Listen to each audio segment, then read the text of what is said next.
অপু, বাবু সোনা, দেখো তো আমাদের গরুটা কোথায়? এই প্রচন্ড রোদে দুপুরে তো এখনো জল খেতে আসেনি। উহ, গ্রীষ্মের কি গরম! মাথাটা ফেটে যাচ্ছে। কি করে যে লক্ষ্মীকে খুঁজি, কোথায় আছে কে জানে। মা তো বলল লক্ষ্মীকে খুঁজে নিয়ে যেতে। কোথায় লক্ষ্মী? লক্ষ্মী, ও লক্ষ্মী! এই তো গাছের নিচে দাঁড়িয়ে বিশ্রাম করছো তুমি, আর আমি তোমাকে সব জায়গায় খুঁজে মরি। কি গরম!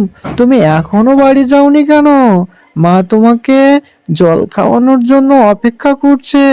চলো, চলো তাড়াতাড়ি বাড়ি চলো। মা তোমার জন্য অপেক্ষা করছে। লক্ষ্মী, চলো। অপু বাবু শোনা, তুমি এখানেই বসো। দেখো না, কি সুন্দর ঠান্ডা হাওয়া। তুমিও অনেক শান্তি পাবে এখানে বসে একটু এই ঠান্ডা হাওয়া খেয়ে নাও না। দেখো না কি সুন্দর হাওয়া বইছে। আমি বাড়ি যেতে পারবো। তুমি আমাকে নিয়ে চিন্তা করো না। আমি মাকে যেয়ে বলবো অপু সোনা গাছের ছায়ায় বসে আছে। তুমি কোনো চিন্তা করো না। আমি একা একা ঠিকই চলে যেতে পারবো। তুমি থাকো এখানে। যাই, আমি বাড়ির থেকে যাই। অনেকক্ষণ বেরিয়েছি, তৃষ্ণায় গলাটা শুকিয়ে গেছে। মাকে যেয়ে বলি আমাকে একটু জল দাও।